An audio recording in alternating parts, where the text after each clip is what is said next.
Assalamualaikum warahmatullahi wabarakatuh. Perkenalkan, saya Muslimah Putri Utami dan partner kelompok saya yaitu Ayu Yuliana Fajriah. Di sini kelompok kita mendapatkan tentang imaging simulator. Oke, imaging simulator ini merupakan syarat untuk melakukan terapi radiasi atau yang biasanya disebut dengan radioterapi. Oke, CT simulator digunakan untuk simulasi serta pengambilan image citra pasien. Image pasien tersebut kemudian akan diekspor ke TPS atau Eclipse maupun TPS on Centra. Nah, secara kilas kasat mata, CT scan pada radioterapi atau CT scan planning ini hampir sama dengan CT scan diagnostik.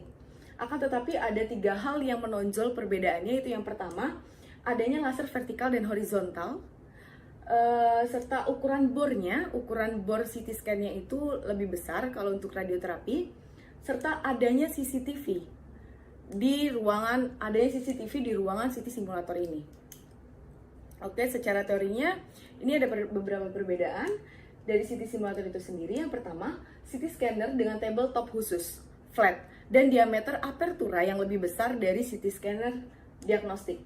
Nah, yang kedua, external laser alignment untuk menetapkan landmark atau titik referensi target. Yang ketiga, protokol area scanning sedikit berbeda dari CT scan diagnostik dan biasanya disebut dengan CT planning. Yang keempat, data slide CT baik secara elektronik, online, atau secara analog digital scanner kemudian diolah untuk rekonstruksi planning 3 dimensi pada software TPS atau virtual simulator. Oke, di sini ada proses CT simulasi. Jadi untuk pertama kali pasien datang dan dirujuk oleh dokter onkologi untuk melakukan terapi radiasi. Yang pertama itu harus dilakukan CT simulasi. Yang pertama CT scan dengan posisi pasien dan imobilisasi. Tujuan imobilisasi ini sendiri yaitu untuk memastikan bahwa gerakan pasien akan sama. Mulai dari treatment pertama hingga treatment terakhir itu posisi pasien dipastikan harus sama. Agar sinar radiasinya itu tepat pada targetnya. Oke, untuk memperoleh pemindai volumetrik scan terhadap pasien yang mewakili pasien dalam virtual ataupun digital. Scanner diperoleh dengan yang pertama, pasien tidak boleh bergerak pada saat pemeriksaan. Yang kedua, perawatan khusus sesuai dengan protokol. Yang ketiga, meningkatkan batas scanning. Yang keempat, penggunaan kontras. Yang kelima, penempatan tanda pada kulit pasien. Nah, penempatan tanda pada kulit pasien ini harus benar-benar tepat dan harus menggunakan laser yang ada di CT planning itu sendiri. Nah, yang kedua, treatment planning system dan CT simulator. Perangkat lunak simulasi virtual menyediakan representasi dari kemampuan geometrik pada mesin keperawatannya. Ini juga memungkinkan impor, manipulasi, tampilan, dan penyimpanan gambar dari CT dan atau modalitas pencitraan lainnya. Nah, penempatan sinar dan desain perawatan ini dilakukan menggunakan perangkat lunak simulasi virtual yang akan dikirimkan ke TPS nanti. Nah, kontur target dan OR menggunakan informasi yang diperoleh dari modalitas pencitraan yang berbeda. Terus penempatan isocenter. Nah, yang pertama dapat menjadi isocenter terakhir yang ditandai perlu kehadiran dokter. Nah, pada saat untuk menentukan isocenter itu sendiri perlu kehadiran dokter dan biasanya juga ada kehadiran fisika medis di dalamnya, serta tak luput juga radiografer di dalamnya, radioterapis. Nah, terus yang kedua ada titik referensi yang ditandai tidak perlu kehadiran dokter, tanda perlokalan yang ditempatkan pada kulit pasien. Biasanya ini menggunakan spidol atau di rumah sakit tertentu memiliki stiker untuk sebagai penanda kulit, dan stiker itu nggak boleh hilang dari awal treatment radiasi sampai selesai treatment radiasi. Nah, penempatan sinar, desain portal perawatan dan komunikasi dengan informasi TPS, pencetakan hasil treatment dan instruksi pengaturan pasien. Jadi nanti setelah CT simulator dikasih formulir untuk penyesuaian apa yang dilakukan pada saat CT simulator. Dan pada saat melakukan CT planning itu sendiri, dilakukan beberapa foto sebagai dokumentasi, sebagai bukti bahwa posisi pasien ketika CT planning dan treatment radiasi nanti itu selalu sama, dengan tujuan yang sama, yaitu agar radiasi tepat menuju ke targetnya. Terus yang ketiga ada treatment setup. Pasien diatur pada saat perawatan sesuai dengan instruksi yang dibuat dari perangkat lunak CT Sim. Terus yang kedua ada port film diperoleh dan dibandingkan dengan hasil CT simulator. Oke. Nah, ini ada proses CT simulasi, yaitu simulasi CT itu termasuk CT scanner dengan komponen perawatan sistem perencanaan dan memberikan input untuk dosis perhitungan. Jadi perhitungan di TPS itu dapat dihitung dan dapat dikonturing setelah melakukan CT planning. Oke, yang pertama, pasien dilakukan posisi dan dilakukan imobilisasi serta penentuan isocenter ataupun penentuan titik-titik referensinya. Nah, yang kedua, hasil dari CT simulator akan muncul ke komputer CT planning itu sendiri. Dan ini untuk sebagai contohnya itu adalah kanker paru. Nah, setelah itu akan dikirim ke TPS. Jadi ini akan dikirim ke TPS dari komputer CT planning. Ini akan dikirim ke TPS. Nah, di TPS inilah fisika medis akan melakukan contouring. Fisika medis dan dokter onkologi itu akan melakukan contouring dan perhitungan dosis. Setelah semuanya tepat dan sudah di-ACC dengan dokter onkologi, maka pasien baru dapat dilakukan treatment radiasi. Sebanyak dosis radiasinya pasien tersebut. Jadi dosisnya itu beda-beda per fraksi. Jadi fraksi pasien itu beda-beda tergantung dengan kankernya. Oke, ini secara singkatnya dari CT scanner, virtual simulasi, dan dose calculation. Oke. Ini karakteristik kinerja fungsional pada peralatan CT. Yang pertama, CT scanner dan sistem simulasi virtual. Itu ada tabung sinar X. Nah, tabung sinar X ini tidak ada gambar yang besar dan waktu akuisisi data yang cepat membutuhkan tabung untuk menahan panas tinggi dan menghilangkan panas dengan cepat. Terus adanya kolimator dan atenuator. Kolimator pada pasien sebelum digunakan untuk menghasilkan sinar secukupnya. Kolimator pasien setelah digunakan untuk mengurangi hamburan ke detektor. Dan terus ada meja pasien. Nah, meja pasien di CT planning itu harus datar. Oke.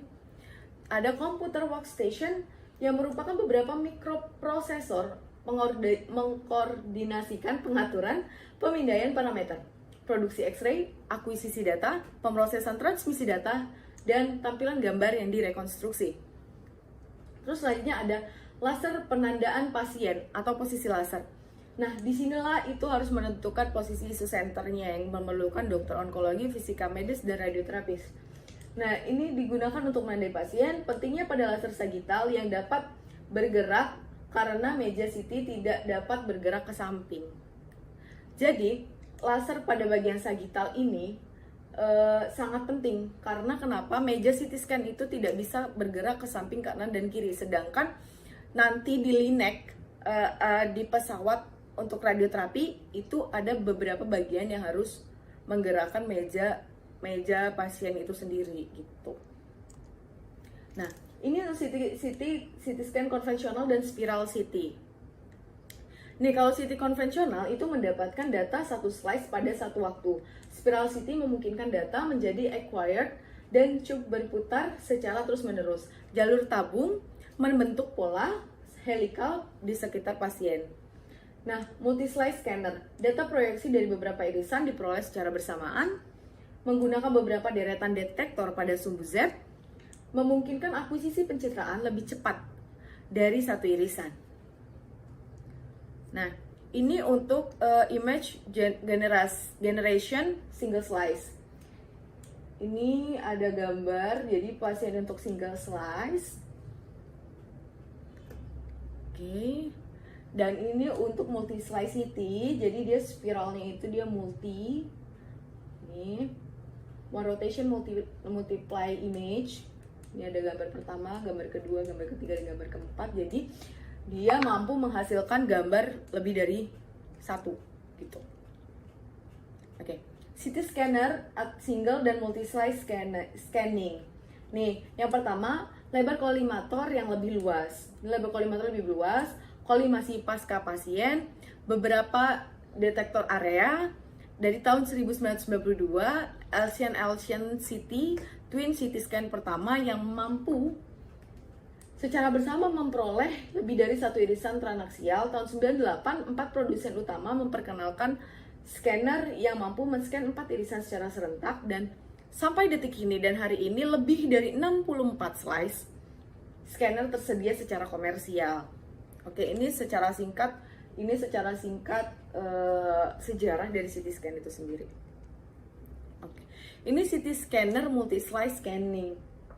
Yang pertama, waktu scan-nya lebih cepat, 4 potongan scanner, contohnya itu 8 times faster.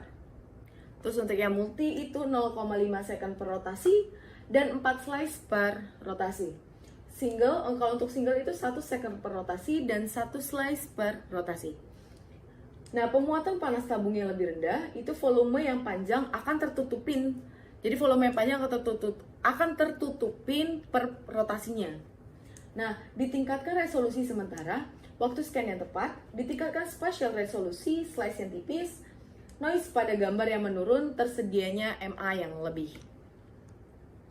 Ini untuk DRR image quality, yaitu Digital Reconstructed Radiograph, atau yang biasa disebut dengan DRR, ialah radiografi yang dikonstruksi secara digital untuk memproyeksikan gambar yang dihasilkan oleh komputer dan diperoleh dengan melalui sinar divergen secara matematis melalui sekumpulan data CT scan. Nah, semua yang lain itu dianggap sama. Irisan yang lebih tipis akan menghasilkan gambar yang lebih baik. Keseimbangan antara sejumlah besar data dan kualitas gambar. Ini ada contoh dari DRR-nya. Ini pada posisi lateral. Ini untuk 0,8 mm, 3 mm, serta 5 mm plus size. Ini dilihat secara kasat mata juga terlihat ya perbedaan hasil gambarannya. Nih, ini untuk multi slice CT speed. Nah, dia menggunakan single slice scanner itu 30 detik. Nah, kalau multi slice scanner itu 2 sampai 4 detik saja. Terus CT ini dinamis, ada 4 DCT, ada 5 DCT, gating dan pergerakan tumor. Nih. Ini ada beberapa gambar, salah satu contoh gambarnya. Oke. Itu tadi presentasi mengenai PPT kita, mengenai imaging simulator. Dan ada video tentang CT simulator pada radioterapi itu sendiri dan akan dijelaskan oleh teman saya, Ayu Yuliana Fajriah. Halo, assalamualaikum teman-teman dan Pak Gadot. Kali ini saya akan melanjutkan presentasi dari Muslimah Putri Utami. Nama saya Ayu Yuliana Fajriah, akan menjelaskan mengenai video tentang CT planning. Oke. Langsung saja ya. Nah, how to prepare for your prostate CT planning treatment. Nah, ahli onkologi radiasi ini telah mengindikasikan pasien membutuhkan radiasi untuk pengobatan kanker prostat pasien. Nah, video ini akan mengajarkan kita bagaimana mempersiapkan CT planning treatment. Dokter onkologi prostat ini bergerak secara alami tergantung pada seberapa penuh dan kosongnya kandung kemih dan rektum. Selama treatment radiasi, dokter dan tim merawat prostat pasien dan kelenjar getah benihnya. Video ini memiliki 2 pesan penting, yaitu pentingnya kandung kemih yang penuh dan pentingnya rektum yang kosong. ketika pasien mendapatkan radiasi untuk kanker prostat, pasien harus memiliki kandung kemih yang penuh dan rektum yang kosong setiap hari untuk planning treatment radiasi. Nah, karena ini akan memastikan pasien mendapatkan radiasi yang terendah di area sekitar prostatnya. Ini penjelasan mengenai prostat, teman-teman. Nah, prostat ini adalah kelenjar seukuran kenari di dasar kandung kemih tepat di depan rektum.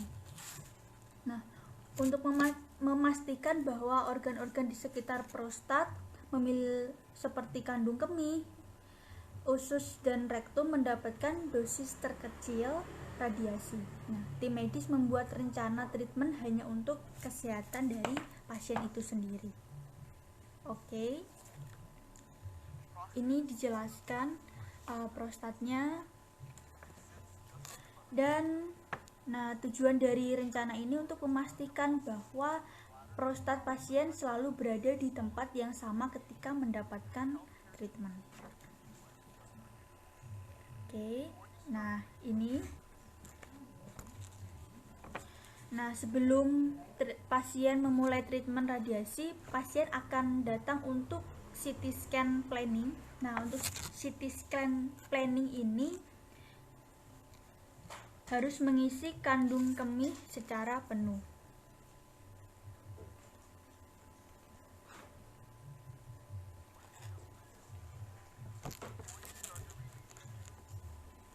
Gambar yang ditunjukkan di sini adalah gallbladder atau kandung kemih yang kosong yang tidak cukup siap untuk treatment radiasi. Ini akan miss banget pada nanti akan treatment. Dan usus halus, small bowel mendapatkan terlalu banyak radiasi, dan ini akan menyebabkan beberapa efek samping seperti diare atau sakit di sekitar perutnya. Ini menampilkan kandung kemih yang penuh untuk mendorong si usus kecil atau yang dimaksud dengan small bowel ini keluar dari si bidang radiasinya. Seberapa penuh? Ini menjelaskan mengenai rektum.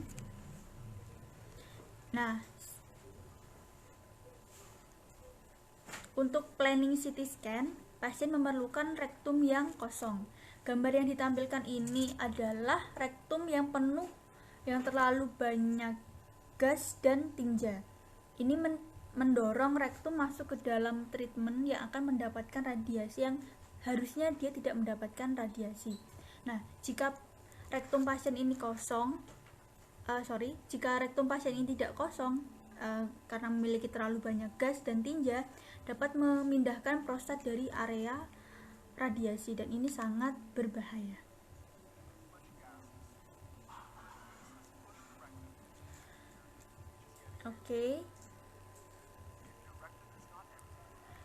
Ini dapat menyebabkan lebih sedikit radiasi yang ditujukan ke prostat. Malah akan memberikan radiasi yang berlebihan kepada si rektumnya. Ini bisa berarti bahwa pasien memiliki banyak efek samping. Gambar ini menampilkan rektum yang lebih sedikit ditujukan oleh prostat, dan pada saat yang sama meningkatkan dosis pada rektum. Gambar yang ini tuh menampilkan rektum yang kosong ya teman-teman, yang membuat rektum keluar dari bidang radiasi. Beginilah seharusnya treatment dari radiasi ini. Posisi prostat perlu berada di tempat yang sama di setiap harinya, setiap kali mau treatment. Untuk memastikan prostat pasien berada di tempat yang sama untuk treatment radiasi, pasien melakukannya perlu mengikuti langkah-langkah dalam video ini.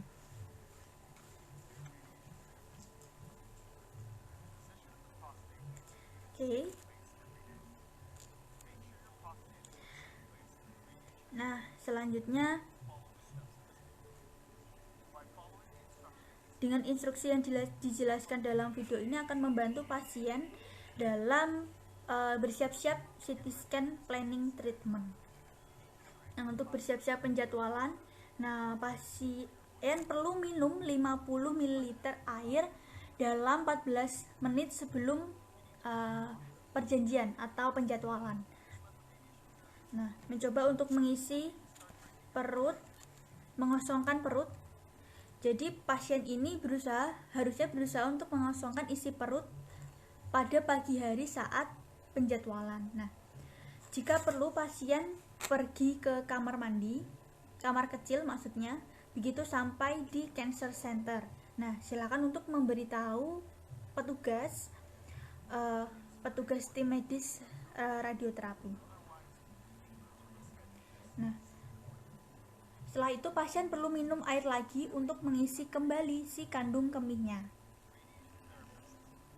Nah, sangat penting langkah-langkah ini, kalau tidak mungkin perlu penjadwalan ulang untuk CT scan. Nah, ini please follow this step if you not make a reschedule. Nah, pasien akan mengikuti langkah-langkah sama setiap kali menjalani treatment radiasi. Terapis akan melihat kandung kemih dan rektum pasien pada CT scan saat unit radiasi sebelum treatment. Pasien tidak akan mendapatkan treatment kecuali kandung kemih penuh dan rektum yang kosong. CT scan akan memakan waktu kira-kira 20 menit. Pasien akan mendapatkan tato kecil sebagai bagian dari treatment.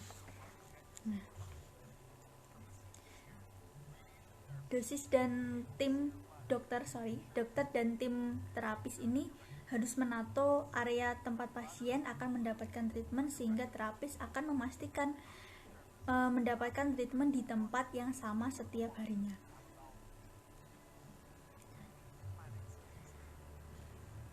Terapis ini menggunakan sejumlah kecil tinta yang disuntikkan di bagian bawah kulit. Nah, pasien akan diberikan 4 tato kecil di punggung. Terapis akan mengawasi pasien dari balik jendela saat CT scan berlangsung. Nah, dari CT scan ini terapis akan mendapatkan hasil kandung kemih yang kosong dan kandung kemih yang full dan rektum yang kosong untuk treatment radiasi. Nah, jika kandung kemih tidak cukup penuh dan rektum terlalu penuh, terapis akan meminta pasien untuk minum lebih banyak lagi atau ke kamar kecil untuk buang air besar. Nah, setelah CT scan selesai, pasien akan diberikan kartu janji dengan yang treatment radiasi pertama, untuk treatment radiasi pertama yang sebelumnya tadi sudah ada di video ya. Ini pasien selesai, ini diberikan kartu janjinya. Treatment akan berada pada posisi yang sama ketika CT scan berlangsung. Setiap masalah yang pasien miliki untuk menjaga kandung kemih dan rektum yang kosong, dokter akan memberitahu kepada pasien tersebut. Treatment radiasi akan memakan waktu selama 20 menit. Terima kasih teman-teman. Penjelasan dari saya sekian. Terima kasih. Wassalamualaikum warahmatullahi wabarakatuh.